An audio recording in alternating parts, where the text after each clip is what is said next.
never in my career pro one. Did And I'm not aware of. Is that, We should stop. Yeah, let's pause. We for a just second. lost our connection just for a moment. Cassie, Are you there? are you there, first of all? Yep, I'm still here. It like dropped off for a second and then came back. Okay, so we're still connected. I just need to share screen again. Are they participants still there? They are. Yeah, we see. Yep, they're all here. Okay, sorry. Apologies.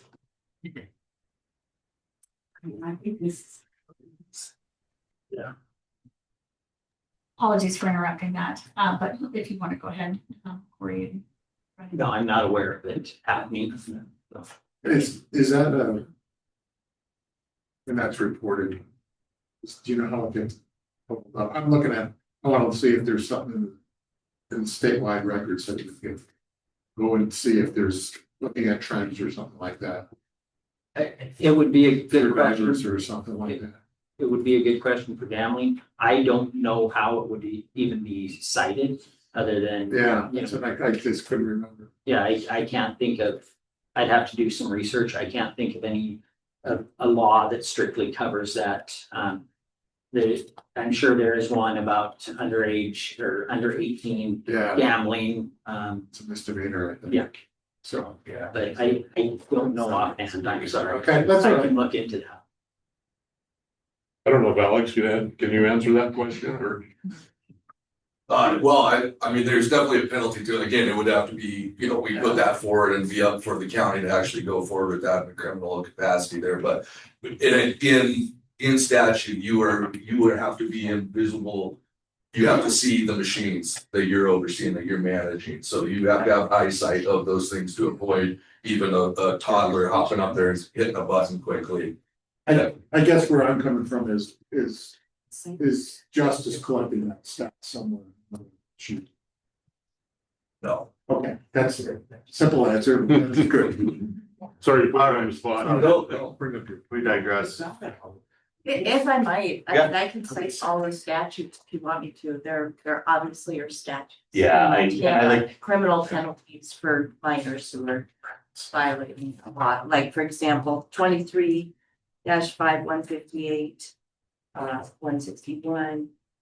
There are criminal penalties. It's misdemeanor. And then again, that gets to kind of that same thing that you run in for other stuff, is that even if we do have a prevalent problem with this, that it's like, I've got drug cases and other things that they're working on, and so we don't necessarily get an aggressive county attorney wanting to push for those things. No, but I don't think the point is to be prosecuting the individual minors. The point is to have ways to enforce these restrictions against the Location. And those locations. I mean, that's really the Yeah, point. that's absolutely. Yeah, it's not gonna, it doesn't stop minors from smoking. Right? The point is to the distribution. So I mean, there are a lot of penalties, and the lottery statutes say that, basically immediately, upon discovery, their license is pulled. So that's a massive penalty. It's a big issue, basically biggest, unless you're collecting prison. Like, it's generally the biggest penalty you could come up with. And lottery has the ability to do that. Okay. Thank you. Director Heller, Dana and I were having a outside discussion, which we probably shouldn't have been having. No. But one of the things that come up is if they win, they gotta cash the ticket. We did good crash ticket, right? And that's, if a 12-year-old comes up and ticket, they're not gonna get them. So that's the incentive right there. I'm not gonna get my money. There's some additional. Yeah, I noticed that. I think one of the slides actually accidentally got skipped over, but just depicting the demographic. The average age of an esports viewer worldwide hovers between 26 and 29 years old. The 18 to 34-year-old age group makes up roughly 52% of the entire audience. Viewers aged 35 to 44 make up nearly 20% of the audience, with an additional 10% coming from 45 to 54-year-old bracket. All kids. Yeah. No. Okay. So I guess, it's been discussed quite a bit here, yes. Well, we do have a public comment as well. Okay, Rhonda Wiggers, I will allow her to talk. okay, great. All right, you should be on, Rhonda. Good morning. This is Rhonda Wiggers with the Montana Coin Machine Operators Association. I just wanted to speak up a little bit.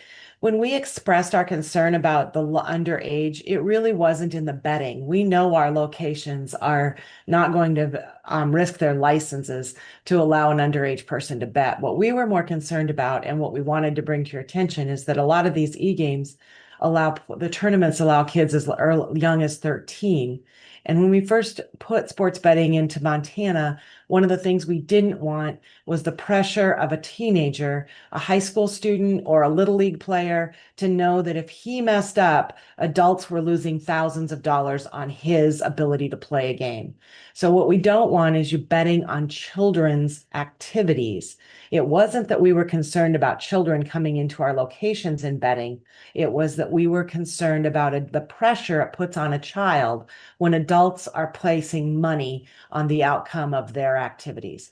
So our concern when we looked into it was that these tournaments allow kids as young as 13 to sometimes play. The slide that you presented today, I'm sorry that I'm online and don't have them in front of me, but I couldn't tell if they are making it, if the companies themselves are regulating that nobody can bet on any game that has kids under the age of 18 playing in it. That would make it so you were not betting on children. That was the pressure we were more concerned about, not illegal kids illegally betting, but the pressure it puts on a 13-year-old to know that adults could be losing fortunes on their ability to play a game. I would maybe ask Brady, just. I think we addressed that in one of the slides that our book specifically will not allow wagers to be present if there are children under the age of 18 within those markets. So Sports Radar specifically removes those from our wagers. Is that fair to say? That is correct, yep. Mr. Chairman, but I think the public comment goes to a slightly different question, and that is these tournaments, they have all these age checks and verification, but what is the age limit that the tournament sponsors require their players to be? Do they allow children 13, 15, 16 to play in the tournament?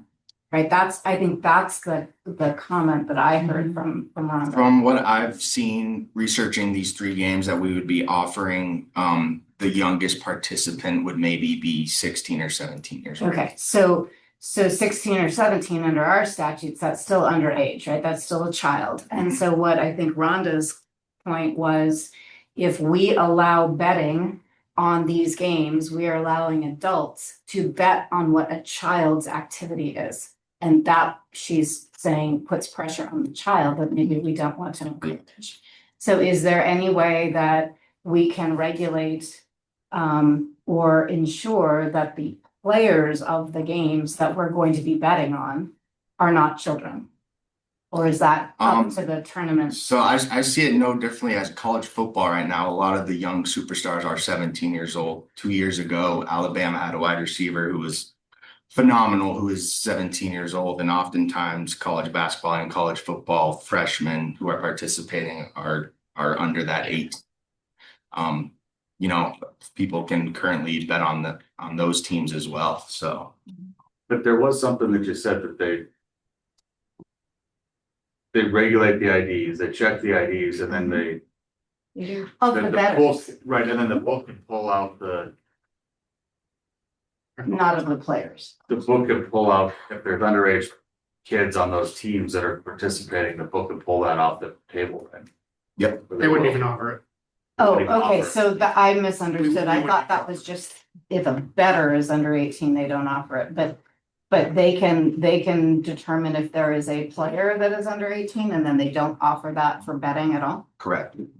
Sports Radar, our book, it does that, yes. Okay. And I think it's worthy to note that I mean, if these are valid concerns, and if there is a concern from the commission about the age of the players, we also need to look at the Olympics, because we know the Olympics have underage players. Yeah. Participants, if you will. So it's something to be mindful, and we've offered the Olympics as in markets since the beginning. World Cup. And I'm saying, we got Six- six- six- six- 16 now, there's gonna be a few, right? Yeah, they were playing in all sports. I mean, table tennis has them. I know that. It's just it's the nature of, But I think that's a good, Sport. I think it's all a good discussion just on sports, kind of this betting environment evolved in general, and I think that, you know, Rhonda and, you know, the folks at Gambling Control have been dealing with this for a long time. I think it's all kind of new to us on this type of stuff with the underage, this whole thing. You know, the risk of that, but yeah, I mean, if you guys are ready, if you've heard enough, I don't know if you're ready to either make the motion, not make the motion, pass on. Make a motion that we table this. For a future meeting, so that we can get the input from. Representative from the Tavern Association. And that could go out. And we can get that public comment on the majors. 95% of this is going to impact will be the taverners. So I'd like to see us get this to future meeting. Okay. Yeah, I think it's just a note that those folks were part of this meeting notification as well. They had the opportunity to speak up if they were concerned. We provided that notice.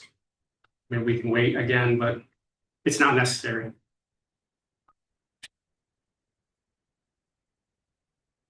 So Commissioner Morris has made a motion to table. Second to further discussion. Okay. Hearing none, that motion fails. So any other comment or action? What do we let it play?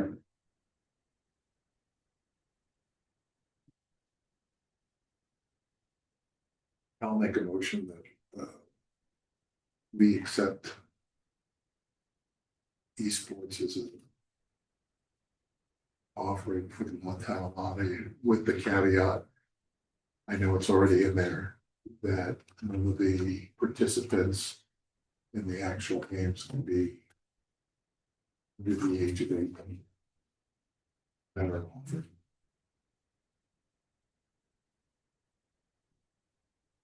I'll second with the caveat that if we decide we don't like it, we can ditch it. Which I know we can do. That's my caveat.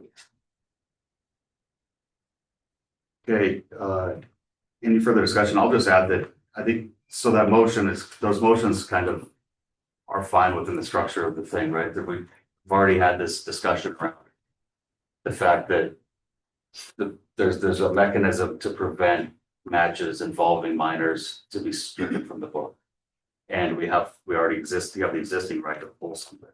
So I think that, you know, and I expect, since this was such a good debate, that we will hear more from the results of this and kind of see how this is going. And I'd like to, in our future sales reports, and see what kind of statistics we have on this. I'm interested. So, any other further discussion from the comments? Okay, all those in favor signify by saying aye. Aye.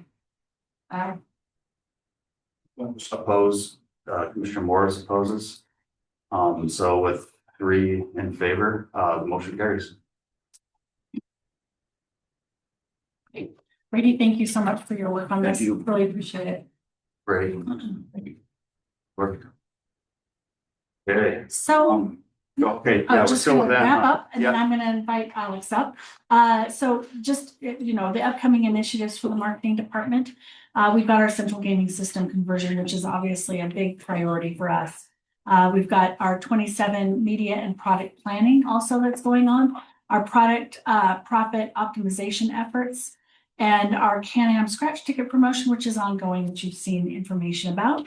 And we continue to grow our sports betting revenue with Major League Baseball in full swing and very popular with our bettors, as well as the World Cup, which is starting today. So very excited about that. I want to introduce Alex Sterhan from Gambling Control Division, the Administrator of Gambling Control. I'll have you sit over here if you want to, Alex. And Alex is graciously attending us with us today to discuss a bit of the gambling landscape right now and what's going on from the gambling compliance group. And you have a copy of that presentation. We'll also share it up here on the screen. And thank you so much, Alex, for being here today. We really appreciate it. Of course. Alex, do you want to drive? Gosh, I mean, it's just a PDF. thank you. Yeah. My best not to screw that up. Well, and yeah, appreciate the opportunity and the invite to come and participate with you guys here and sitting back there hearing this last discussion. There was a lot of things I'd like to add and do on that stuff. So I've been sitting here trying to figure out kind of how to start with some of this stuff. And so what I'd like to do is just kind of start with the Kalshi lawsuit, and then we can kind of move into GCI and stuff. And so what I want to be clear about is, that I understand my lane and my role, here within this process and what GCD is regulating versus what you guys are here with Sportsbet Montana and things like that. And so it's a weird dynamic that we have and overlapping in a number of different areas. And so I just want to be clear, in some of that stuff, and I'll caveat that as we go forward here too, is that, how we obtain some of this information and get involved in some of this stuff is pretty wild. And so happy to clarify some of that stuff. So real quickly on the to my fellow co-defendants here and some of you that weren't so lucky already, just wanted to give you guys an update on some of that stuff. Prediction markets, you guys saw in the presentation, they're making a huge push and they're taking a huge bite of that apple here. And for somebody like myself who's been in this position for a little bit over a year now, when I came on this, I had no idea who Kalshi was, what Kalshi was, and what prediction. It took me a while to figure prediction market. And now, we can't go anywhere without seeing watching the Stanley Cup. They're on the side of the entire game and things like that. And so what was good about, GCD is understanding that and seeing kind of a little bit into the future. They're wanting to get ahead of it. And we issued a cease and desist to Kalshi, in March of 2025. And so they responded with that. And at that time, it was kind of just, nobody really knows what this is. It's kind of uncharted territory. Let's all just kind of stand down for a little bit and see where this stuff goes. And, and we'll let it play out in the courts here. There's a number of litigation going on around the country and things. And so that was the agreement that we made. Well, since then, a year had gone past and we had not, one of us had stood down and the other, in my opinion, did not. As like I said, in March of 2025, nobody knew Kalshi. By this year of 2020, March, we all did.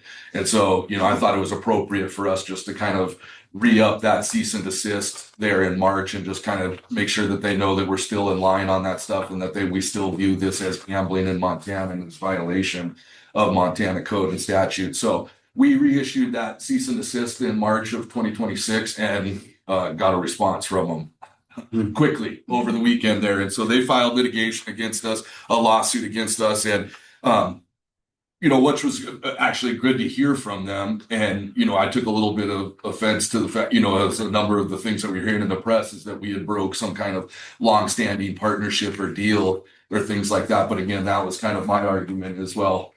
One of us stood down and the other one went full bore pedal to the metal here. And now you've taken a significant part of this thing. So that was kind of where we were at with that stuff. And so we had more conversations with Kalshi. They were prepared to file that litigation, and we just kind of again came to the agreement here is, in that time in between where we had filed that and we had the discussion with them, they appeared in front of the Ninth Circuit Court of Appeals and had their hearing there. Obviously they're dealing with other states and things like that. So again, we just kind of re-up the agreement of let's kind of stand down, go to our corners and let some of this stuff play out in the courts here. And if anything changes, if anybody has significant heartburn over some of this stuff, that we can re-engage here and have those conversations. And if we need to move down that path, then we'll do that. But obviously that's kind of the worst case scenario. That's time consuming, money consuming for everybody when it's just really kind of an unknown area. It's like we've seen in the Ninth Circuit versus, what's come out of the New Jersey courts and things like that. It's kind of a little bit all over the map. And so we're just trying to get some consistency, some court precedent out of this stuff and just see where it is. But again, to that is, this will be part of the larger GCI conversation too, is that again, all of this is kind of moot in my mind, is because at the end of the day, we don't allow online sports betting. We don't allow online gambling, period. And so regardless of, whatever the determination of Kalshi is, if it's a prediction market or is in fact a sports book and things like that, it's that, I've said from the get-go, the fact that you go online and develop a profile and give your personal information and are now doing transactions, that's illegal in Montana for them to be operating like that. So again, I think we have a couple of different walls here of that where Montana is going to be a unique beast and outside of these other states that they're dealing with, that allow DraftKings, FanDuel and things like that. And you're seeing DraftKings and FanDuel start to develop these prediction market, options on their book as well. And so, but again, when it comes to Montana, is that whatever the courts decide at the end of the day, if you're only offered in on an online product here, then that's illegal still in the state.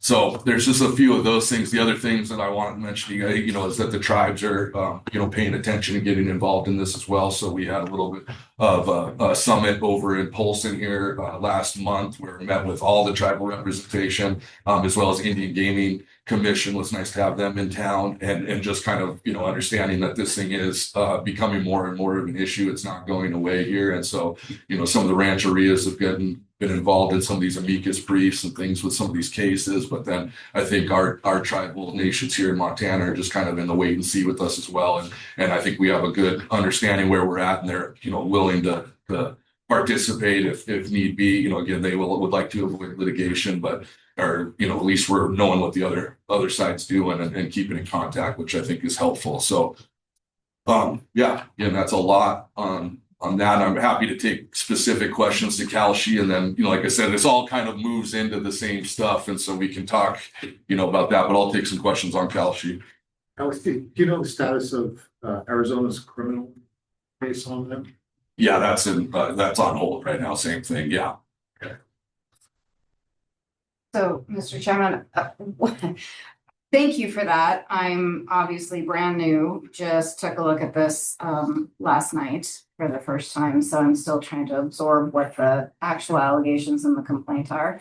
I'm also don't want to get into a discussion of litigation that might otherwise be privileged, that we should close an open meeting to discuss strategies and that kind of thing. But what actually is the status of this lawsuit? Was it served on the Lottery Commission? Do we have a deadline to answer? Has all of that been stayed? It's all stayed. Yeah, we've answered. We accepted, service on behalf of the commission at the Attorney General's office, and that's where we're stayed right now. Okay. So they did not. Do you have a formal stay agreement? Yeah. Something like that. Yeah, I'd like to see that, just what the terms of that stay is, and then if the lawsuit goes forward at some point in time, who actually is responsible for responding to the complaint on behalf of the Lottery Commission and the commissioners that were sued? That would be Department of Justice. Okay, and DOJ has already accepted that they're going to do that, and they'll assign attorneys to do that. Okay, great, thank you. Any other questions for Alex regarding the lawsuit? Just interesting. I guess that it's like you said, I think that what I kind of took from just not really, I've followed this stuff a little bit, but this is just working itself out right now through the courts and trying to figure out how to handle these prediction markets. Exactly. And I think for me too, as I've heard, there's a number of different pieces of legislation at the federal level and things that people, would like, well, let's legislate rather than litigate things. And I think the full expectation is that this will be in front of the Supreme Court in the first docket, probably in October. And so everybody's just, I think it's kind of signaling and posturing on some of the legislative stuff where it's just, that's where I think everybody's going to want to go at the end of the day is let's just let the Supreme Court decide and then we'll have to figure it out. But then again, whatever that ruling is will not be specific to Montana, I imagine, and will be another thing that we'll have to deal with and figure out. So. Good. Question, Alex, how many states do allow this right now, allow Kathy right now? Well, I mean, if you look at their advertisements, all 50 states. Right, allow, we know it's not. Yeah. Because we know there's others that are doing what we're doing. Yeah, no, and I don't know how many of, again, like I think right now that their kind of strategy is it's the cost of doing business that I think that they kind of wanted to just get as much of this market as they could and be such a problem that we then have to have a Supreme Court discussion and deal with that. So I think, yeah, they're not really being a good player right now and answering a lot of things with that if we're raising these questions, they're quick for litigation here and things. So yeah. Okay. Well, like I said, I think all this stuff will intertwine, so we'll be talking Calci again. So but I just again on that stuff is I just kind of want to talk about again understanding the lane of gambling control and what it is that we regulate and oversee and the role that we have here and how we came to know GCI is because again Montana is that we don't allow, we have one sports betting vendor, but then also we don't allow online gambling, online casinos and things like that. So at our GAC Gambling Advisory Commission, we were hearing a number of our, partners and partners in the industry. They're hearing about some of these illegal online casinos that they were dealing with and having to combat out there. And so we wanted to try to address that. And so our first step in doing that was in the last session in 2025, there was Senate Bill 555 with Senator Rickey and essentially redefining online gambling to include online casinos is all that did for us really there. And so, which was very helpful is because, I've got, we've got about a little bit over 18,000 video gambling machines in the state of Montana, and we've got about 12 to 13 investigators and 2 inspectors to cover all of that stuff. And then when you throw the World Wide Web on top of that, we're definitely fighting an uphill battle. And so for us, this was helpful just to get that in there, and it kind of gave some penalties to these companies as well, to where we can charge a felony and that stuff. So we found that, if they have a little bit of skin in the game, that they tend to respond a little bit more. And so that was our hope with that stuff. But what we were doing, just kind of trying to shrink the scope of what we're trying, is at least now making it that is illegal online gambling here, but then also of a way for us to actually enforce these cease and desists and go out there and see that. So that's how we came in contact with GCI. And so what they initially, the Gambling Compliance International, and we met them last year down at G2E, a conference down in Vegas. And that's exactly what they do, is that they've developed an AI bot to sit here and constantly be mining and scraping all of these different platforms, whether they be websites, social media, video platforms, everything and anything to now try to identify these online casinos and where they're operating, how they're advertising, how they're getting players to come to their platform there. But then also of, and we see that all of this starts with sports betting. That's kind of how they get everybody in here is come here, sports betting. We offer sports betting, and then they kind of offer some of these casino games over here. And so, This is scrolling down. oh, it's a scroll. Okay. Yeah. Sorry, guys. Yeah. Give all my stuff away. It's great. But yeah, so what I want to start, and so what they started with was in the Philippines, and so they kind of had a regime change over there in the Philippines, and there's a big gambling market over there, but realizing just looking at the raw data and saying like there's clearly something missing here, looking at how many machines we have out there, how much gambling we know, and how much tax revenue we're missing the ball here. And so this was kind of their pilot site that they did in the Philippines here. You can see here from these stats, but I think the thing that's pretty important here is that the 620% increase over a 1-year span there of getting people in compliance and You know, and then you see the illegal market decline from 93 to 43%. So it was pretty effective in there in just identifying where these guys are at, how they're operating, but then also of either running them off or making them get compliant and working with them and things. And so that's what you saw there a little bit. But you know, and that's where it's just unique in of what and why we were wanting to do this stuff too, is because and why we wanted to get in, talk to these guys. Is not only is it that you know, these entities are popping up that it's whack-a-mole, but a lot of them too are operating overseas. And so, you know, that's where it gets really personal for us in the industry here in Montana, is because there are entities out there that are absolutely duplicating the artwork and the advertisements as our local casinos that you would know here, you know, that are here in Helena here. And so people are thinking that they're playing the same games down at their local casino from their couch when this guy's overseas here. And so again, that's just hard for us to combat that stuff when there's so many of them here. So what we really wanted to out of GCI and getting with them was a way to disrupt that supply chain. You know, is that if we're going to be dealing with these guys, at least then we want to understand how they're getting, you know, and if they're going to be overseas or if they're going to be just kind of taking the stance of that's the cost of doing business in Montana. I'm not very scared, you know, that we're going to continue to do that, that at least then we can understand who is it that's supplying them with the artwork, who's supplying them with the software, who's supplying them with, you know, who's processing their transactions, things like that. And that we can go after those folks and let them know who actually do care about and want to do business in Montana, that, hey, you're participating and facilitating the bad actor here in Montana, you know, help us shut this down in Montana. And so that was kind of, you know, some of the goal through our stuff. But again, you know, with GCI, you know, is the overall goal of just surveilling all online betting, gaming, and gambling activities within the jurisdiction. That's like dwell time, things like that, how much people are hanging out on the website, gambling content on social media, like I mentioned, monitoring advertisements for unregulated gambling, monitoring, flagging regulated vendors supplying unregulated sites. So that's the other thing that we're seeing there too, is that again, we don't have that problem here in Montana because we don't allow any online gambling and betting. But some of these other states that they're seeing that they have, like Pennsylvania, where they've approved, you know, maybe 4 or 5 online vendors there. Well, then they have subsidiaries that are created underneath them that are operating there, not underneath that license and things. So combating some of those things, but I think this is and like, so we can get into stuff a little bit more, but one of the things I really wanted to show you is, you know, here specifically, US online gambling marketplace, you know, is a $90 billion industry, almost, you know, 91 billion there. 23 billion of that, 26% is legal, and 67 billion of that, 74% is illegal.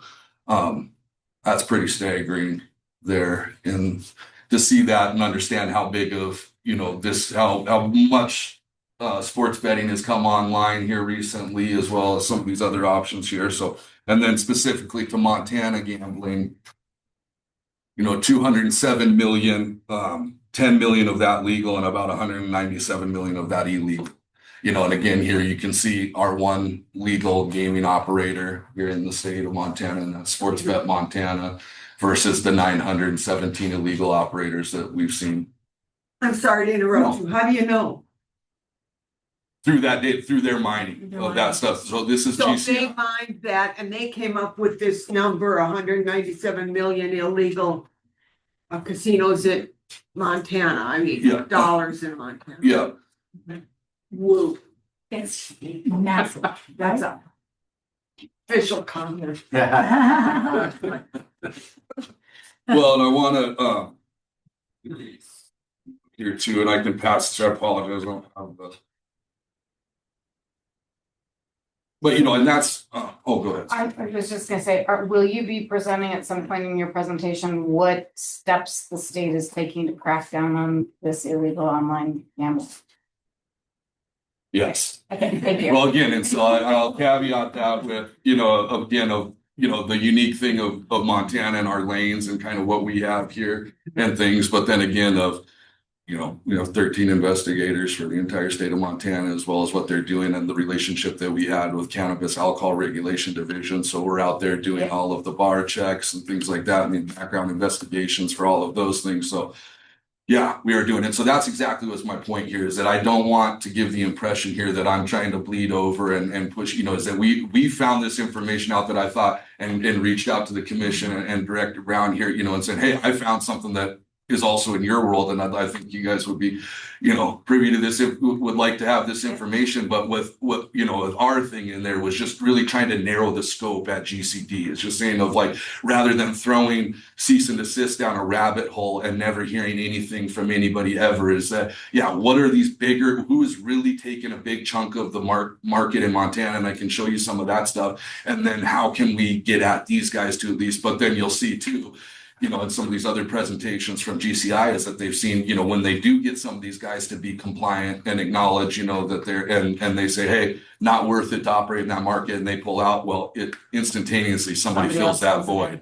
And so they're right there. And so that's the other thing that we deal with. And so, we have, a number of, and that was like our biggest thing with GCI, what we want to do was enforce the cease and desist that we have out there. So we had 12 cease and desist orders out there, 2 of them on litigation holds, Kalshi, as well as Robinhood. We have kind of the same understanding and agreement with Robinhood. Let's all kind of let this stuff play out there. But then, Prediction Strike, Yellow Social Interactive, and Papaya Gaming are the 3 that actually did acknowledge our cease and desist and pulled out of the state of Montana and came into compliance. But then the ones that we have that are still out of compliance, and I'll get down here to this, is Bovada, here, so we can see where they're at and the volume of visitors that they have here in Montana. 57, almost 58,000 people visiting Bovada. On the basis, you've got VGW Holdings, Bet Online, Bet Anything, DraftKings, Pocket 7 Games, and an online out of Nevada. So these are some of them here and a lot of them, so you can see that we've identified and have sent these cease and desist to Bovada, Bet Online, things like that. So, we're tracking these guys, doing the best that we can. And that's where now with our relationship with GCI is hoping to, on our side of things within the online casino stuff, is to interrupt that supply chain stuff and let them know to get those casinos off of any platform that they're. And that's why too, is that a lot of times you'll see these things and, of how they're advertising this stuff, of where they're putting it. And it's pretty far in the weeds too, of where they're hiding things. Sorry. So I'll show you this here. So, and this includes our, our casino as well as, the sports betting here. So the gross gambling revenue, GGR, for 2025 is over about 206 million, about 207 million here in Montana. The regulated percentage of that is about 10.3 million, and the unregulated there is about 197 million. So pretty steady, and that's just where I think of, and that's just kind of having more and more of these conversations at GCI, and it's been really fun to be a partnership with them at their inception last year, and where they've come now is because they've had other states that have come online, like Ohio and Pennsylvania. Well, Pennsylvania is an online casino state, so they allow that stuff. So they've been able to kind of really help us, is because obviously GCI is ever refining their AI bot, and the more data that we can give them and the more specific questions that we can come up with, it helps them really narrow in on what it is and get more specific answers for us. And so it's been really fun to see kind of how that evolution has and what they've been able to bring to us every time. And I think Ann and the team here at Lottery, they've joined a couple of those meetings here recently. We have a weekly call with them. I haven't been able to be on here in a little bit, but hopefully soon. And so we've been having that, and we are constantly kind of exchanging ideas in there of what was actually happening in Montana. And then obviously they have a big focus this month, and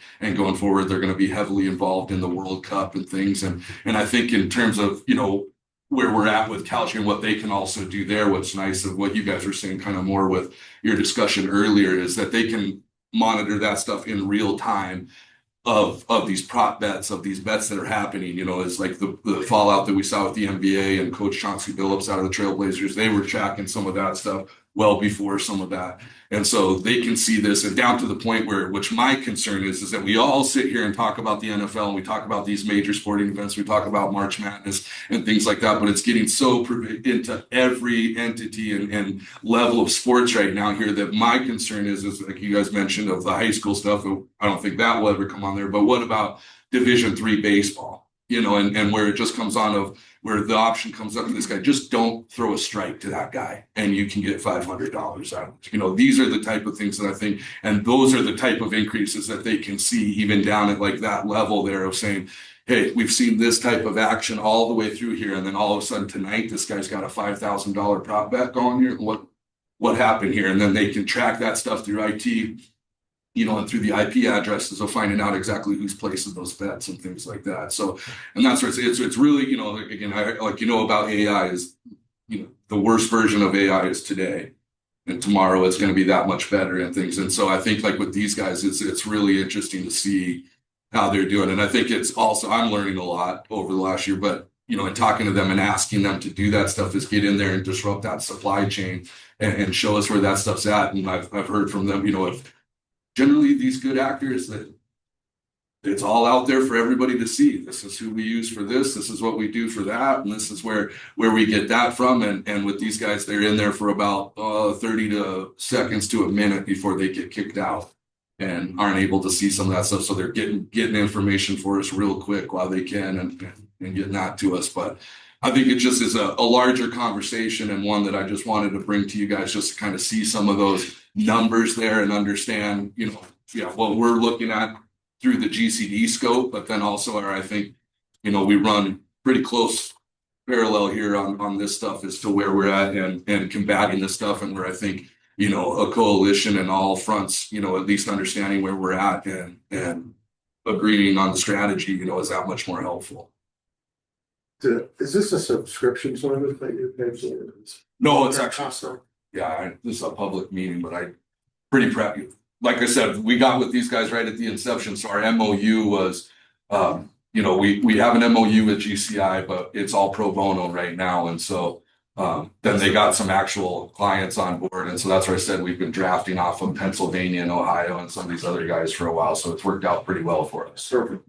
And hopefully that's why I'm nervous that they're on that they're wise to that here, but it's been a pretty good deal. And like I said, they've done a lot of great work here in the last year and they've been a great partnership. They've been up here a couple of times and they presented in front of a GAC, and I know they'd be happy to do something specifically for lottery in the future too. But I think it just is good. And that's where I said, again, Montana is a unique beast in just what we have in terms of our one sports betting vendor and no online casinos or betting, but just to see how fast this is happening and growing around us. And that's why I reached out to Director Brown is that I think, we should all be on the same page on this stuff, but that, we knock one down and the next guy steps up here. And so it just is. Alex, do you mind just showing the prediction market slide? I think that's one that, directly affects our book, certainly. Yeah. And I know we talked about. And I think, that was. To extent. I think it's there we go. Yeah, and so again, this is where you can see, with Kalshi coming online here, here's where we submitted our cease and desist. And now in what they've done at that same time, taking it from DraftKings and FanDuel. And now they're about here, and during the March Madness thing, which I thought was pretty fascinating, talking to GCI was, they got the numbers on the amount of advertising that was done during the course of March Madness over that month. And that draft, the amount of money that was spent on that stuff, and DraftKings didn't even register in the top 10 of everyone. So Kalshi just absolutely dominated the advertising market there. And so, and again, this is kind of the gripe that we have with them. They advertise sports betting in all 50 states. Well, that's inaccurate, but then more so they advertise sports betting in all 50 states, but then in front of the courts, it's prediction markets. So that's where and again, then that's where I think again, in Montana, it's I think in other states that, to have this prediction market and how much you're betting on what how many times they're going to say X, Y, and Z during a speech or, those things that are so, susceptible to insider trading or inside betting and things like that. I don't know what'll happen with that, but again, you know, it's in Montana, it'll be, can't get over that no online hurdle, so. And this slide, I think, shows actually quite correlates with what we showed earlier with what our performance was with March Madness. Because we have had, you know, years and years of just, you know, slight increases in the engagement in that particular event. This is why we saw, I believe, the decrease that we did. You know, the average wager went up, but we did not see the, you know, the volume that we normally do or would have expected. And it is our Brady's and mine, you know, thought. And after seeing this slide, it was like, yep, there it is. It's the prediction markets that are infiltrating that the market and taking away those wages from us.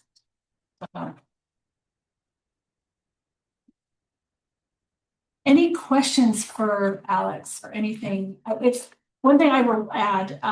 Thank you, Alex, again, for not only being here, but for including us in all of this valuable information and being part of the conversation as well with GCI and you and your team. We greatly appreciate it. We had been sort of on the outskirts of GCI, you know, just being part of a little bit of their information that we would get just sort of organically through different avenues, but having the ability now to be part of the conversation and be part of what is actually happening in Montana directly. And they have been a valuable resource, even just in the short time that Brady and I have been working with them and establishing those relationships. So we really look forward to what comes later and comes next, and grateful that we get to be part of it. So thank you for that. Yes. So do the numbers on like the Montana stuff with the, you know, 197 unregulated versus regulated? Does that include the prediction markets or does that include Cal Sheet and everything? Yeah. Or is that, okay, so this is probably a lot of it, but it's not. Yeah, I mean, so this is including everything. I mean, this is Cal Sheet fan. I mean, anybody that again is online that you're not outside of Sports Bet Montana, you're not allowed on there. But then also those online casinos, and things like that, and there's subsidiaries, all that stuff. Yeah. And so I know that. Well, it came up during that quarterback for Texas Tech or whatever, this whole thing that's going on right now in the NCAA, where they were able to eventually surveil all of his betting activity. Right, he was betting on like Toronto stuff, right? Yeah. But then they were assuming that he was using, or I'd heard some things that he was using like AI betting software to place just scatter bets all over the place and do that stuff. And so it seems like to me that these type of places could surveil individual bettors as well. Absolutely. Yeah. And right now the AG is kind of focusing on, you know, in terms of enforcement, like going with the whack-a-mole thing and then looking at their underlying suppliers who are spoofing websites and do stuff locally. But are there criminal statutes or, you know, against players, or would that be something that, I mean, that's kind of a whole other, you know, strange ballgame to go down. But I mean, it seems like to me there's a number of ways to get after this. Yes. And so right now, like what we've always said is that we will never go after an individual player. It's because like, again, just like we find in the end, you know, very rarely are people doing it maliciously a lot of times. Or you're getting advertised with it there. But again, that's what's nice is that, you know, with some of that new legislation in 555 is that, you know, we can subpoena them for those records and find out exactly how many profiles we do have active in Montana. And now with our statutes in there, that's $10,000 a pop for each one of those profiles that you have available. So, you know, when we have, you know, unknown right now of how many Cal Sheet profiles are out there, but then that's how we can get out. Okay. And then it seems like a huge revenue potential here. Yeah. With you see the whole pie. Yeah. And then you see where the sales could be if you know the state wanted to spend some money going after this stuff. Yeah, and that's why we've been trying to give ourselves some teeth, you know, here more and more in the consumer protection stuff, but then also, you know, like in 555 of, you know, making, you know, senior executive, you know, liable for that stuff too, where they can be charged criminally, you know, and that's for more of the overseas guys where, you know, charged with a felony, that tends to get their response. So okay. Good, well, thanks for coming over, that's. Yeah. Yeah. And like I said, you know, Eye-opener. we'd be happy to, you know, refine stuff if there's specific things in the future that you guys would like to hear about. You know, we can definitely do that, but then, like I said, Anna's been participating at the GCI calls, and so, you know, we can get those guys over here as well and whatever we need to do. So I just appreciate the partnership and the opportunity here, so thank you guys. Thank you Thank so you. much, Alex. Really Yeah, appreciate really it. appreciate it. Okay. Stand by. Do you need a break? Yeah. Okay, Yep, let's You take got a it. 10-minute break. Okay, yep. Quarter two. Okay, I'm gonna go ahead and mute and pause the recording. Um,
Test 1, 2, Cassie, can you hear me?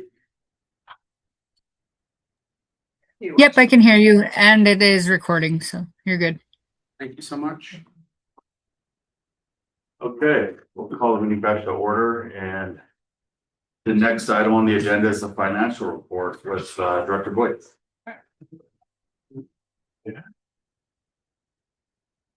Bunch of things that you know.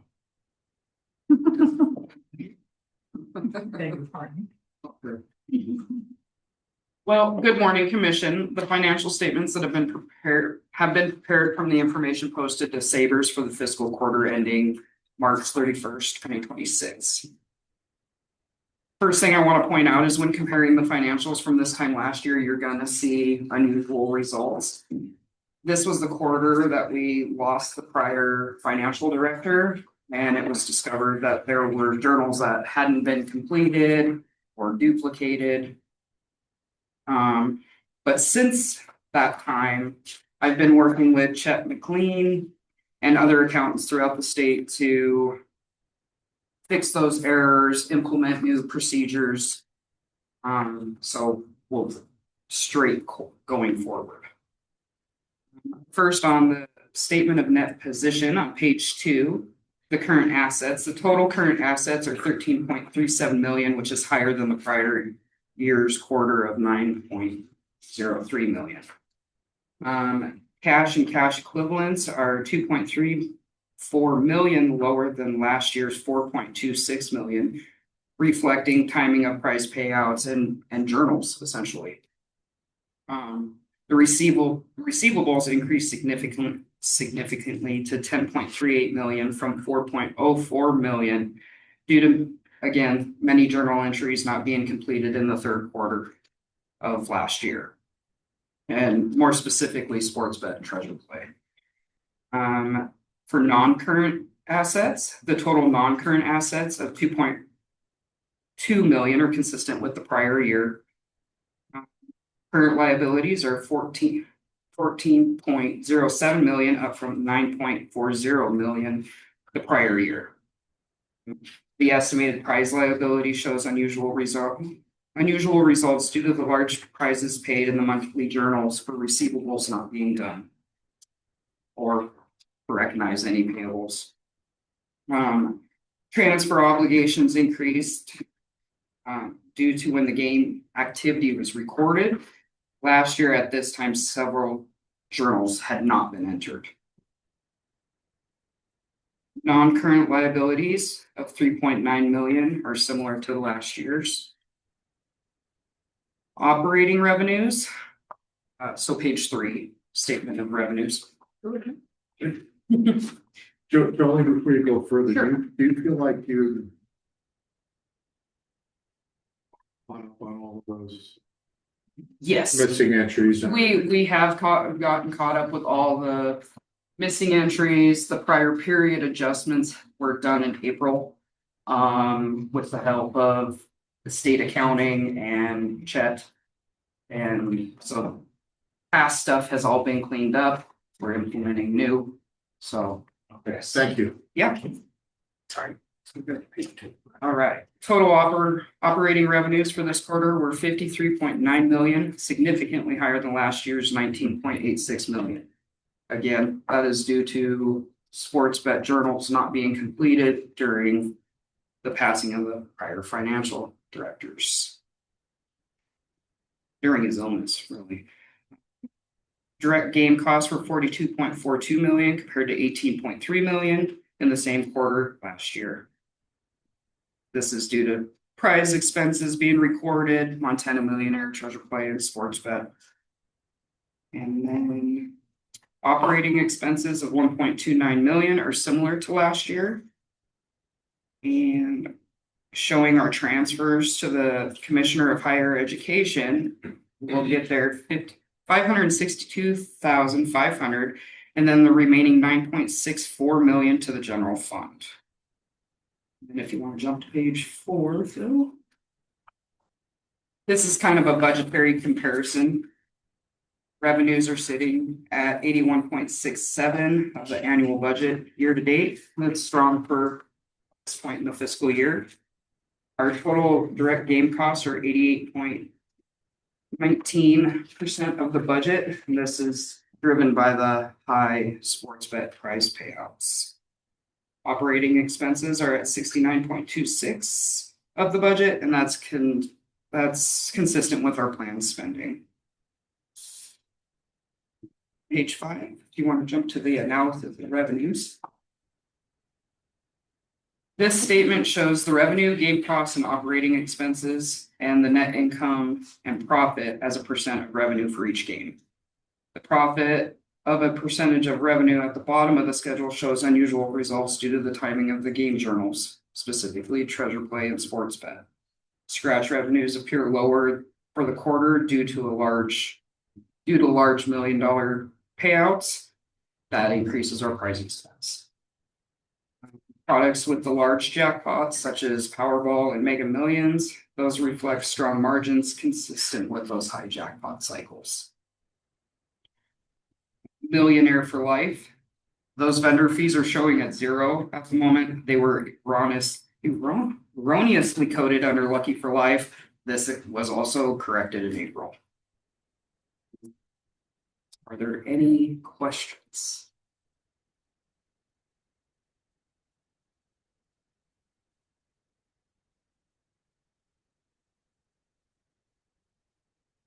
I just have a comment, Mr. Chairman. Yeah. Thank you. Thanks. It's really nice to see it all cleaned up.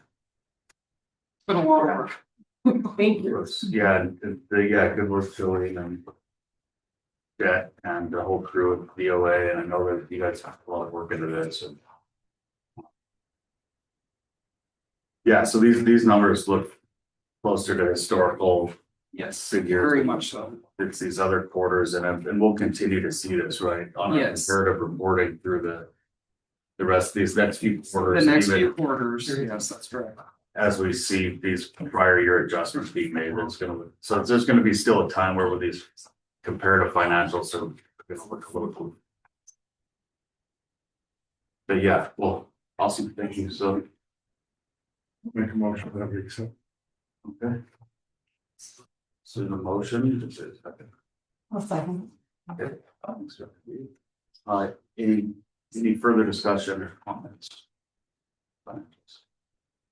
All those in favor signify by saying aye. Aye. Opposed, same sign. Okay. The transfer and the financial statements have been approved. Thanks, Jolene, really appreciate it, the work. Thank you. Let's go to Director Phil Charpentier for an IT update. Before I jump into the IT update, Phil Charpentier, IT Services Director. I think it's worthy to note that there was an article just released today concerning the financial statements, and there could be some misstatements in that article. So I want to just inform the commission that there was an article posted today. Some of that information may not be accurate, but it was just sensationalism, if you will. Like in the IR? Right, through the newspaper. Okay. Yeah, I didn't want you to get caught blindsided on that. Okay. We are obviously correcting, we have corrected journals. We are moving forward with policies, procedures, and ensuring that we're on top of all of the issues that were discovered and resolved. Okay, thanks for the heads up. Yeah. Forgive me here as I stop sharing. Okay, we're back. Okay, from one boring topic to another. IT Services Director, since the last commission meeting, the IT department assisted with the testing and launch of 2 promotions. The Can-Am promotion was launched on May 6th with the introduction of that scratch game in the field. This promotion will continue through the summer. The second promotion, Red, White, and Win, runs quite a bit shorter, starting June 28th and ends with drawings held on July 6th. That promotion will use Lotto America tickets for entries into our Players Club, and will be in celebration of the 250th anniversary of the signing of the Declaration of Independence. So those 2 promotions are live and running. I think Yeah, they were tested by the IT department. One is live and running, the other will start in a few weeks. IT and security also conducted our semi-annual corporate site visit in Duluth, Georgia, at the Intralot office, where we met with key Intralot stakeholders for the Montana Lottery. This included leadership, operations management, quality assurance testers, developers, and security staff. We also reviewed all incident reports since the last biennial meeting held in 2024. And I know I am saying the last biennial meeting and it was held in 2024. The reason for the gap is because we were in the RFP process. We decided to forego those semi-annual site visits during that time frame. But we're back on schedule now. And this, we also defined lottery expectations for the upcoming conversion project that we're in right now. The security director, Corey Bailey, conducted his physical security walkthrough and verification steps for our vendor's facility during that time as well. The timing of the review also coincided with a scratch ticket printer security evaluation and audit hosted by GLI and Delahunty Consulting's group. These are third-party entities who provide a independent audit of the scratch ticket printing. And that was held at our scratch vendor Scientific Games facility, which coincidentally is about 15 minutes away from the lottery operating systems vendor's facility. So we were able to attend both our site visit and the audit slash printer evaluation slash mini conference during the same trip. So that was convenient. We've also tested in IT a handful of software updates this past quarter, including the addition of same game parlay wagering for baseball and soccer markets. We talked about this earlier, where we're always trying to make sure that we're providing the best product and options available for our games. For sports betting, same game parlay started for baseball, and it just recently started for soccer markets. Corey's going to speak to the latest edition of the same game parlay for soccer during his section. Also to note was the test and launch of an update to a pretty important back-end report that tracks our vendor fee percentages, allowing for the calculation of the new contract rate of 5.05% for traditional lottery products. They commenced on March 31st.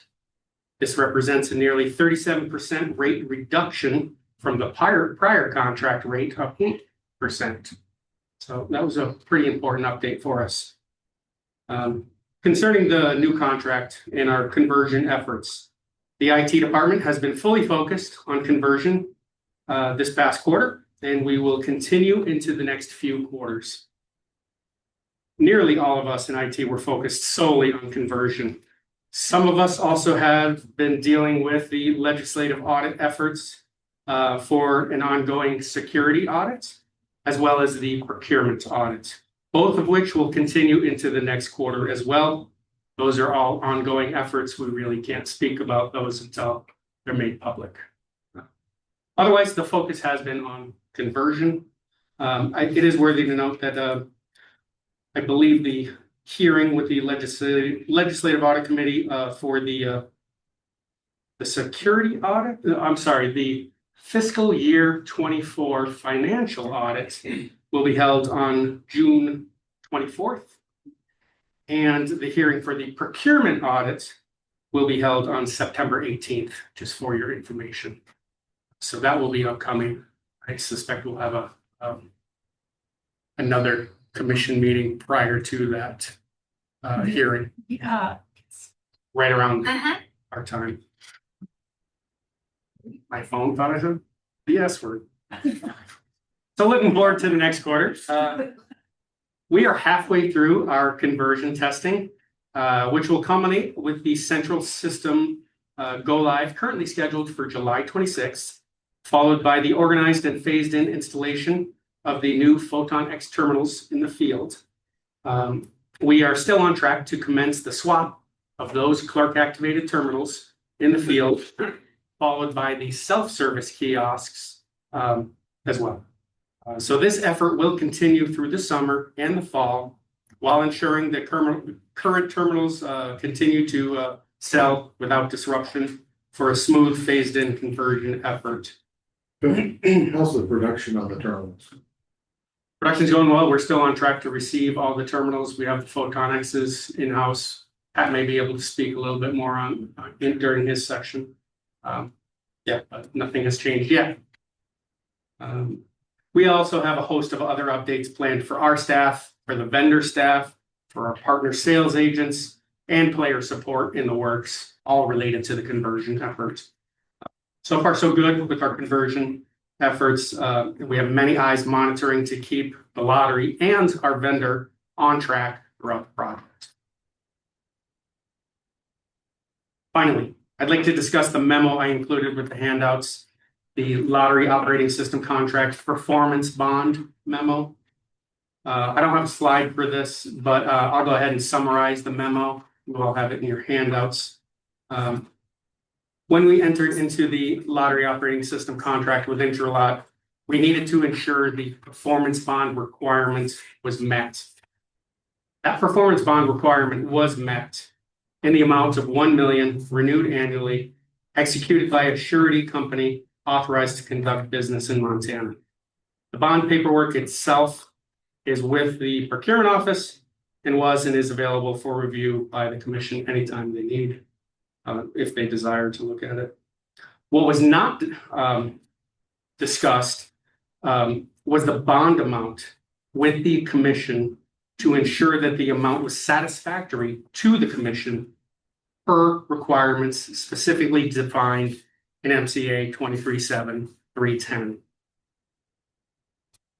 So that's where we failed. I can tell you that both the Department of Administration and the Montana Lottery have determined that amount to be satisfactory. Additionally, we have far better performance guarantees and liquidated damage language in the new contract to protect the lottery and the state from performance-related risks. And we are now also tethered to SITSD's IT terms and conditions that further strengthen our secure IT security posture. So, MCA 237310 requires the commission to determine the amount of the bond be satisfactory, but it doesn't necessarily describe when that must occur. It should have been discussed during the interim August 25 commission meeting when I presented the results of the RFP after your approval to move forward with contract negotiations with the apparent winner. That's when it should have happened. That did not happen. But I say it's never too late to make things right. With that, I respectfully request opportunity for discussion, questions, public comments, and then a vote from the commission for approval of the amount of the performance bond. That's all I have. Mr. Chairman, I've got a question that might be better directed to Julia. So I'm looking at 377310 MCA. And the last sentence says the requirements for this bond must be at least as stringent as those stated in 18-4-312. Can you tell me what 18-4-312 requires? I can. Or maybe This happened a long time ago that I looked at that statute. Sure. Actually, I think that's within the procurement. That would be within the procurement act. And so I think that there's probably no amount. I know there's no amount stated in the procurement act, but I'm not sure. There's no amount stated in the that MCA as well. Okay. But what it talks about is ensuring that it's a surety company acceptable by the state of Montana. Okay. All the things we have within our MCA, it's like a duplication, honestly. Sure. Okay. Thank you. Are there any? Bill, the recommendation for the $1 million bond was in compliance or in cooperation with the D of A's procurement. Yes, Department of Administration and the Montana Lottery both agreed that that amount was satisfactory. If you want more basically we had to get it, we knew there had to be a performance bond. And so, the council for the lottery at the time, reviewed that amount, and it is the same amount of performance bond that was in place for the previous contract. And it's an annual amount, and so that was all reviewed, by the council for the lottery, as well as, discussed with the procurement office and at the time. And then Intralot agreed, and we facilitated them in providing this bond amount.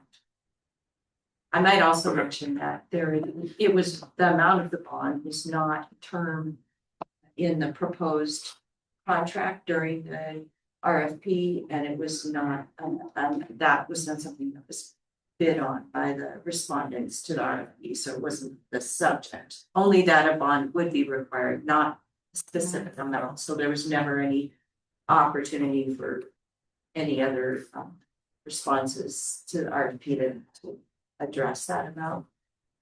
I think I know more about this than I should, but less than Phil. But basically, the subject of the negotiation are guarantees that the state's guarantees. That all came up, and it was negotiated as these liquidated damage amounts, which are just crucial to these type of contracts, and that was negotiated with the RFP responses, and it, as well as state procurement has a standard performance guarantee, which was attached as an exhibit to the lottery contract, and both of those remedies, compliance guarantees are, sort of like real time and prospective. So the only time when we would need our performance bond would be with the complete and total breach of contract, which is so unlikely to occur because of the fact that we have the liquidated damages to deal with the basically minor breaches, and we have the performance guarantee that allows lottery to control compliance, step by step. So we would have reports, we would know in advance, and we have a lot of control over that as it's becoming apparent to the lottery. So that's why there wasn't much discussion, honestly, of this. From what I understand, right, Bill, it wasn't as important as all the other protections. 100%. Cheers. Almost a total amount of that. Interlock. The total value of the contract. Yeah, that's I think I can't remember exactly what it was listed as within the RFP process, but truth be told, that amount is just for the procurement policy, to satisfy the procurement policy, because our vendors know that their profit is based on our sales. So every dollar we earn, they earn a percentage. I think it was 65 million. I can't remember the exact amount. However, when vendors are bidding on contracts, they look at prior data, they look at our potential for growth, and they bid their response, or they bid to reflect what they need to earn in order to make a profit, if you will. And so Intralot bid 5.05%, while the other vendor bid 14%. 16 million. They're just doing a $1 million surety bond. Is that common? Yes. The DOA. Is it common? Yeah. Just from my limited experience in researching how we came up with this $1 million bond, yes. But I mean, I can't represent whether it's common in the industry. It is what we had in the past for the previous contract. I don't know if we went back before the previous contract, but that is the that we had annually for the previous contract. Just curious. Yeah, I'm sorry, I can't give you any more back. Positive. Phil, are you aware of any lottery company that's ever gone belly up that way? No. And that's another reason for the They tend to sell, don't they, if there's yeah. one buys the other or something like that. The performance guarantees and liquidated damages within the contract to protect us for ongoing issues. That we have the opportunity to ensure that we're protected and our risks are mitigated in that respect. But vendors know if they go belly up, as you mentioned, that's not going to look good. If we have to act upon the performance bond for one vendor, that vendor is not going to be liked in all the state RFPs going forward. So I don't know of any that have acted upon that. Steve, I think one of the things we're seeing within the industry is, so right now it used to be just Intralot, purely Greek. Now it's Bally's and Intralot. You're seeing the other companies, some of the larger ones come in and buying them up or doing something like that because it is a lucrative thing. So if they're having an issue, the likelihood of anything happening is pretty good. Yeah. Okay. Yeah. But also understand that that contract's value, if we're estimating contract value, that's over the term of the contract. It's also not, the state is not, we're not paying in advance. So if you think about what would the damages be, if we were needing to recover damages in the event of a complete breach, it likely isn't 1 million. We're not purchasing the equipment. The investment of the state is I would argue probably less than $1 million. Yeah.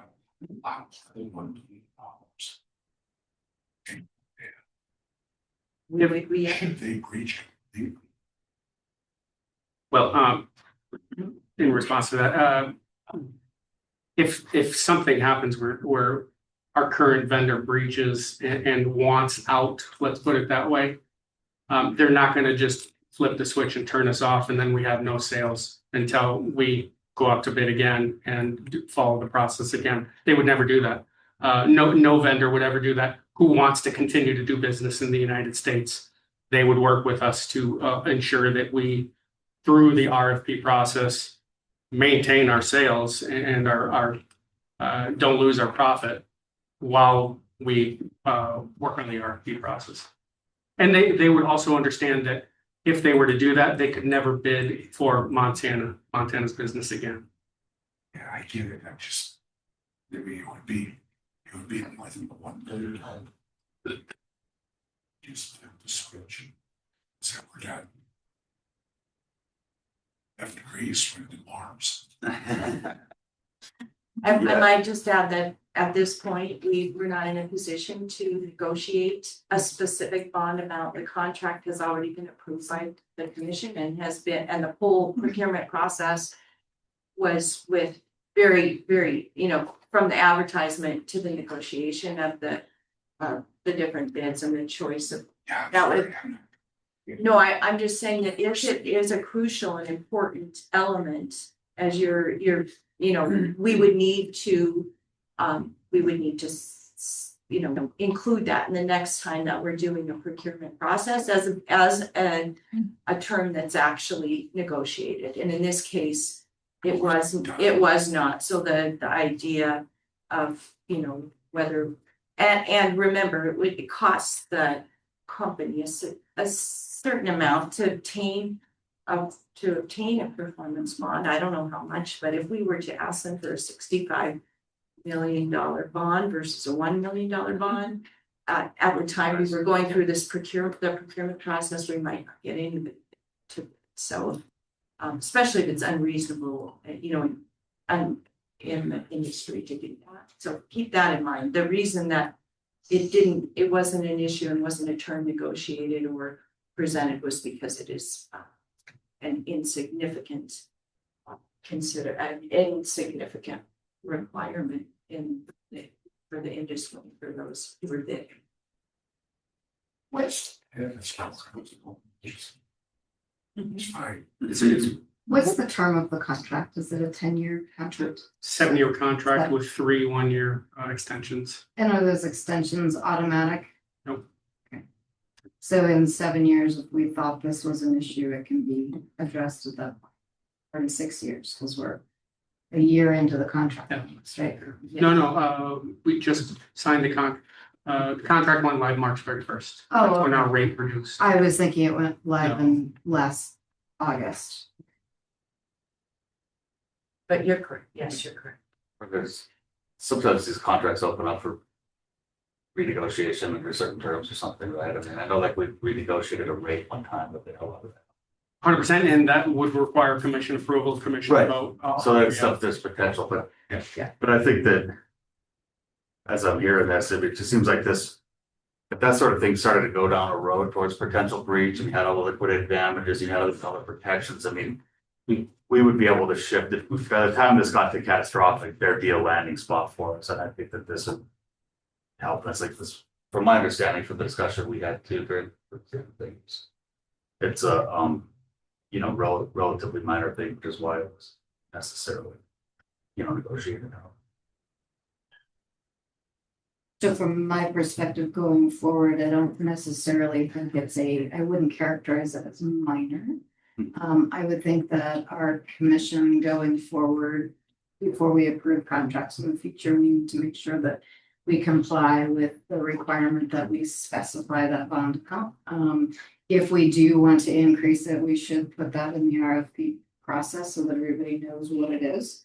I'm personally comfortable with DOA's findings and with our staff's findings that this is probably a reasonable amount for now. I do think that before we go out for either the extension or a new contract, that we look at it again and decide if it really is still reasonable after the next 7 years has passed or whatever. But I'm personally comfortable with what I've heard, but I wouldn't characterize it as a minor piece of the contract. Sure. Okay. So is that a motion? I'll make the motion to approve the Okay. $1 million. Do we need public comment? Oh, right. Oh, sure. So it's, opportunity for public comment, sorry. Anything online or anything? I'm not seeing any public comment.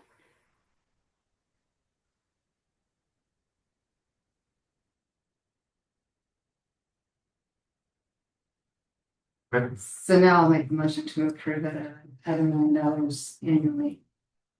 Thank you. And that amount is fair and reasonable or whatever the statute is. Satisfactory. Thank you. I'll second. Okay, moved and second. Any further discussion? All those in favor, signify by saying aye. Aye. Aye. Opposed, same sign. Okay. With that, final thought, it will become another procedure in the IT director's policies and procedure manual. I will be working to ensure that that doesn't get missed 7 to 10 years from now. Guaranteed. Thank you. Thanks, Phil. Anything else? For the IT, okay. So I'll ask Pat Johnston, to bring us an update.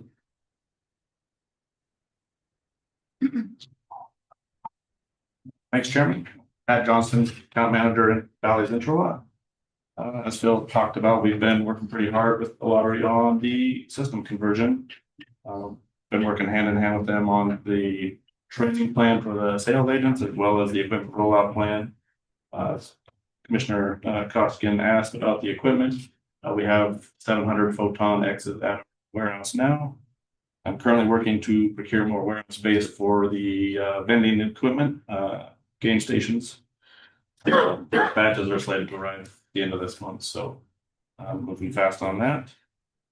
The communication network conversion, happy to say that the Montana Lottery's retailer network is 99% cellular at this point. Some of that is the legacy equipment. We're 89% converted to all new cellular equipment. There's 14 sites in Montana that have very little cell coverage, but we're testing solutions for that. Pat, what kind of solutions are you looking at? We're testing, so we have a new cell modem that we're working on incorporating the Starlink antenna with, the process of testing that. I just got that installed yesterday in our test lab, and we're working on connecting terminals to see how that'll do. Most of these locations, that's the network they're using right now, so we know it works in Biddle, Montana, for example. I was gonna say, our commissioner from Winnet may be. I was just thinking the same thing. When it is on the list, so, yeah. Working on a solution for those guys. They need a cell lottery too, so. Thank you. Yep.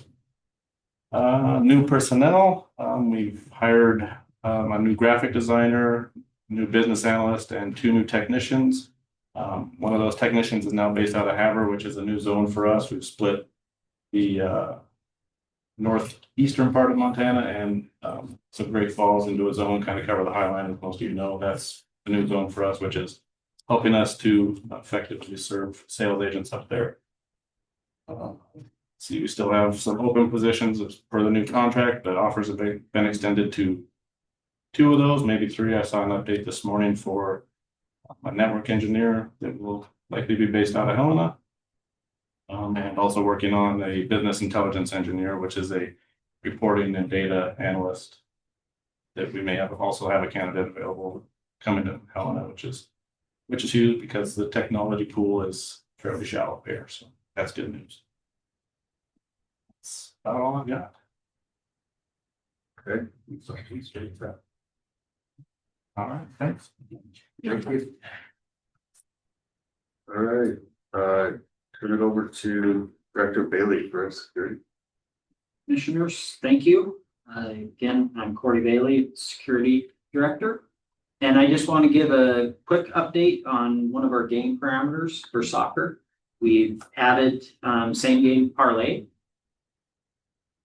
to that, so it matches our other offerings. Maybe not. Okay, I will. Huh?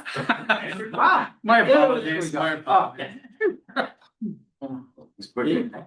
Thank goodness I'm not the IT director. Yes. That's all I gotta say. All right, There you Sports go. Bet Montana, the soccer same game parlay, basically for all wagers involving player specials. So that they can bet on certain things in game. The player predicts if selected, players will achieve specific results in specified statistical categories in the form of a greater or lesser result within a specified limit or within a specified range, or which a player will achieve the highest statistical result amongst all or some specifically named players, or as a yes/no option, or as a single yes option. Such statistics might include, but not limited to, goals scored, shots taken, passes completed, assists given, tackles made, saves made, and others. This allows them more options to bet instead of just who's going to win that match.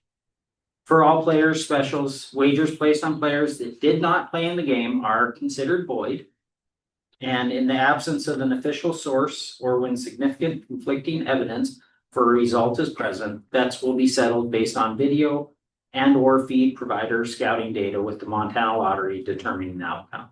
So part of this is we wanted to add the same game parlay, same as we have for basketball, for football, so that and for soccer, they have the bettors have the same options that they have in other sports. So just wanted to make sure I gave you guys that update on that. Are there any questions concerning the game parameter update? Just mirrors the other. Correct.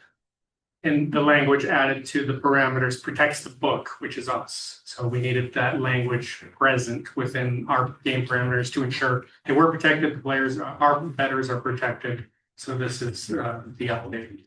And it's just informational. Yes, I just pass that information. Also along with in the security and warehouse area, we are getting ready for the warehouse inventory that's done yearly, where they go through all the tickets, all the equipment in the warehouse to make sure that everything is accounted for before the start of the next fiscal year. And we're also in the process of doing interviews for the contract compliance monitor, which will help both with all these contracts and also with the county. We have interviews scheduled for next week on that. Hopefully that'll help just to have one more set of eyes looking at all these contracts that we have going through. And for part of the accounting so that there's somebody else to look at all that paperwork and all that. So. And any questions for me concerning security? Good deal. Thank you. Thanks, Director Bailey. All right, next up is the agency update from Director Rocky. Well, as you can see, I mean, I don't have a lot to add to what we've got going on here. As you know, I mean, you can see there is much going on. You know, the one thing I would really like to say though, with all that, there is just a lot of people here that quietly do their job. I really, you know, I've been here a little over 2 years now, and I'm still amazed at how this place functions and all this stuff that it just happens, you know. I don't necessarily know how, but we got some really special people in just about every position in this place. You know, short of the ones that we are lacking at this point that we're hiring for. But you know, I think our future looks good.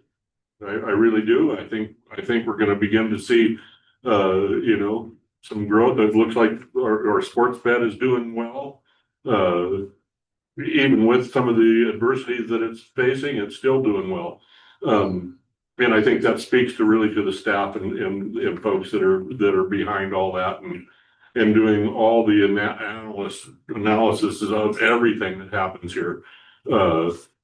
Everybody doing, you know, if I was going to single one person out, it would be right now it'd be Phil, because he has been going for months on end with a heaping load of work, and the only thing you hear him complain about is maybe the bacon's too done at breakfast or something. No, he just fabulous job. Everybody here is doing a fabulous amount of work, and I just can't say enough about what they're doing. And once again, I'm pleased to welcome the new commissioners. Look forward to working with you and you know, and moving forward. Thanks. Any questions for Director Brown? How about on that staffing, how many positions do you guys have open right now? You have this compliance person for your contracts. Does Jolene have some? We have one in the marketing department. And I have 2 interns I'm looking for draw coverage. So in the interim of that, we have volunteers who cover the draws. And that intern position, we're kind of looking at it. How do we reclassify that? Might be a good term for it, because it seems like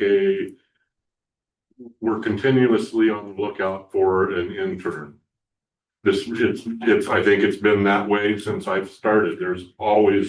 We're always looking for someone. So we're taking a look at how we reclassify that position to maybe make it a temp position, or you know, we're not really sure what that's going to look like yet, but to make it to expand the pool of people that we can actually draw from. Yeah, the requirements for the internship, I mean, you have to be enrolled in school, and these kids, these young adults, you know, graduate and move on. So we're constantly looking for draw officer, student interns. Yeah, and then the one position in the marketing department, and the new position, which is we took 2 half-time positions and reclassified those into this contract monitor, which is it's kind of a time-consuming process. It seems like, just to get that done, but because it's got some steps, it's got to jump through to reclassify the spots. You can't just hire somebody and call it that position. It's got to go through the channels to do that and be okay through the budget office and everybody. So It takes a little bit of time, but I'm really, encouraged by, I think that's gonna be a great spot for us, and it's gonna help out with a lot of the issues. If that position had been in place, 5 years ago, we wouldn't be seeing the issues that we have today. So, all right, well, thank you. I guess the next thing on the agenda is additional public comments. If there's anybody in the room has anything for the commission or anybody online. Yeah. Hello, for the record, my name is Shauna Helfert. I'm with the Gaming Industry Association. Shauna Helfert. Just a quick comment here is I appreciate all the conversation today on the online sports betting as well as any online gambling. We take the interest that we like the prohibition that currently stands in Montana that prohibits any online gambling. And I know that, and you guys probably are very familiar with this, that during the next legislative session, there's going to be a huge push for that, for sports betting. I believe sports betting, if we go down the sports betting and allowing for sports bet online, then that also is the gateway to get into online gambling, if you will. And so that's something that we're very interested in. And I just hope that the commission also takes a look at that, and hopefully that you guys can take a stance on that or partner with us during the next legislative session in that regards to, I think that's a huge threat to our industry and would be detrimental to the state. So I just wanted to make that comment. So I think Yeah. I don't see any hands raised for attendees. Okay. Well, looks like that's it on that. Then no further public comments. Next meeting on here September 10th. Brian said he has a conflict. Anybody else in that?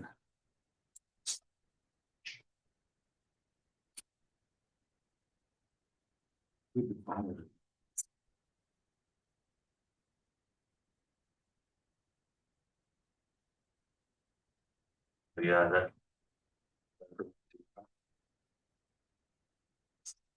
Like 17, maybe. Is that too late for you guys? No, that should be fine.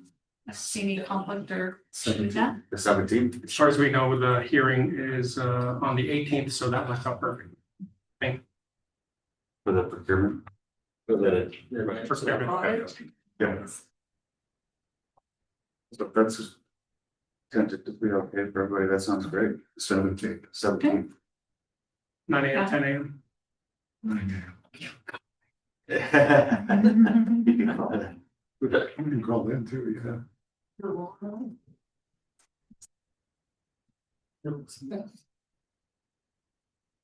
Okay. Yeah. It's okay. Because we could do 10. Yeah, we could do that. Can we do 10? Yeah. We can. Get a little more sleep and. Yeah. I just want to give you a hard time with it. Sometimes they do 10 more. Will you do 10? Yeah. Well, yeah. Because it might be snowing by then. Very well. Okay. Well, with that, I would entertain a motion to adjourn. Okay, I'll move to adjourn. Okay. Move to second, that's good enough. All right, thank you guys. Thank you. Thank you. Thank you. Thanks, everyone. And